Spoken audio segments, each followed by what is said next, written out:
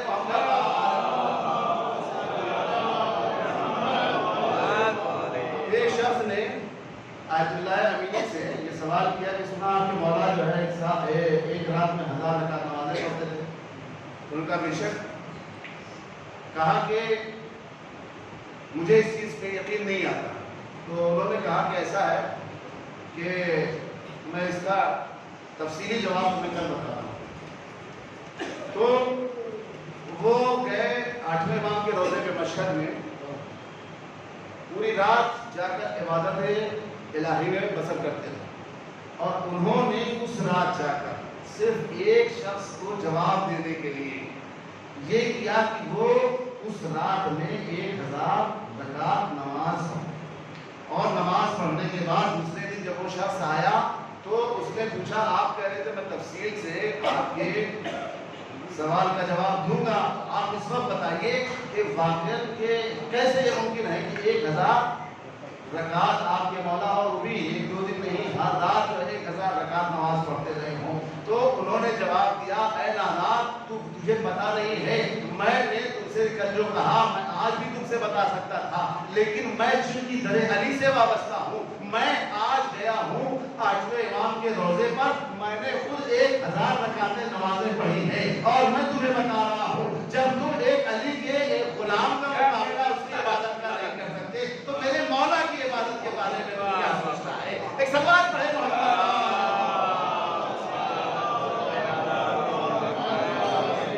اب میرے مولا کا جو بھی چاہنے والا ہوگا وہ کبھی بھی مولا کی عبادت کی طرح اپنے کو مقید کرے گا، پابند کرے گا۔ آپ کو کم سے کم واقعی جو مولا نے ہم سے چاہا ہے وہ ہم اپنے واجبات کی ادائیگی کو مربوط خاطر رکھیں، اور تمام جو منہیات ہیں جس سے روکا گیا ہے اس سے رک جائیں، اور یہی ہماری مجلس کا بھی میسج ہے، اور یہی قرآن کی آیت کا بھی میسج ہے۔ ما آتاکم الرسول فخذوہ وما نہاکم عنہ فانتہوا، یاد رکھو جو بھی چیز میرا رسول تمہیں دے اسے لے لو، اور جس چیز سے تمہیں روکے وہاں پہ رک جاؤ۔ عزیزو آپ دیکھیں اگر واقعی لوگوں نے رسول اللہ کی بات کو مانا ہوتا، تسلیم کیا ہوتا تو کبھی بھی واقعی کربلا رونما نہ ہوتا۔ آپ دیکھیں واقعی کربلا جو رونما ہوا ہے اس کی واحد وجہ یہ ہے کہ لوگوں نے رسول اللہ کی بات کو نہیں مانا، رسول اللہ کی وصیت پر ہم کو نہیں مانا۔ آج جو یہ جنگ کربلا واقع ہوئی ہے اس کا نتیجہ بھی صرف اور صرف یہ ہے کہ رسول اللہ کی باتوں کو نہیں مانا۔ آزاداروں آپ کو پتا ہے یہ واقعی کربلا کیوں رونما ہوا ہے؟ ہمارے اور آپ کے امام جب روزے عاشور میں خطبہ دے رہے ہیں تو اس وقت ظالموں سے کہتے ہیں الا ما تقاتلونی، یہ بتاؤ کہ تم مجھے میرے قتل کرنے کے در پہ کیوں ہو گئے ہو؟ تو اس وقت ظالموں نے کہا بغضا لابی ببدر واحد، ارے ہم آپ کے بابا علی مرتضیٰ کے کینے کی وجہ سے جو بدر و احد کا کینہ ہمارے دلوں میں چھپا ہوا ہے اس وجہ سے ہم آپ کو قتل کرنا چاہتے ہیں۔ اس کے بعد میرے مولا کہتے ہیں کہ ارے یہ بتاؤ کہ کیا میں نے شریعت محمد کے کسی حلال کو حرام کیا ہے، کسی حرام کو حلال کیا ہے؟ کیا تم نے وہ رسول اللہ کی حدیث نہیں سنی ہے الحسن و حسین سیدہ شباب اہل جنہ؟ ایک مرتبہ پھر میرے مولا کہتے ہیں کیا تم نے اللہ کا یہ فرمان نہیں سنا ہے اطیعوا اللہ واطیعوا الرسول واولي الامر منکم؟ ارے کسی اور کی اطاعت کا حکم نہیں دیا جا رہا ہے، ان آیات میں ہماری اطاعت کا حکم دیا جا رہا ہے۔ تو وہ ظالم کہتے ہیں نہیں ہم آپ کے بابا کے بغض میں آپ کو قتل کرنا چاہ رہے ہیں۔ ایک مرتبہ روایت کے فقرات ہے ایک بہن جناب زینب نے اس وقت فوج اشکیا سے کیا، اور خاص طور سے عمر سعد سے کیا، جب آپ کو 70 قدم کے فاصلے سے دیکھا کہ میرے نواجائے کے سینے پر شیر سوار ہے اور وہ شیر جالس علی صدرے، ارے شیر مولا حسین کے سینے پہ سوار ہے اور آپ کو ذبح کرنا چاہتا ہے۔ ایک مرتبہ شہزادی زینب توڑ گئی اور کہا ابن صاح ایقتل عمر باللہ وانت تنظر الیہ، ارے اے پسر صاح تو کھڑا دیکھ رہا ہے اور میرا ماجرا ذبح کیا جا رہا ہے۔ ایک مرتبہ جب پسر صاح نے کوئی جواب نہ دیا تو ایک مرتبہ موجہ شیعہ کو خطاب کیا وَيْحَكُمْ مَا فِيكُمْ مُسْلِمٌ، ارے تم سب برباد ہو جاؤ، ارے تمہارے درمیان کیا کوئی مسلمان نہیں ہے؟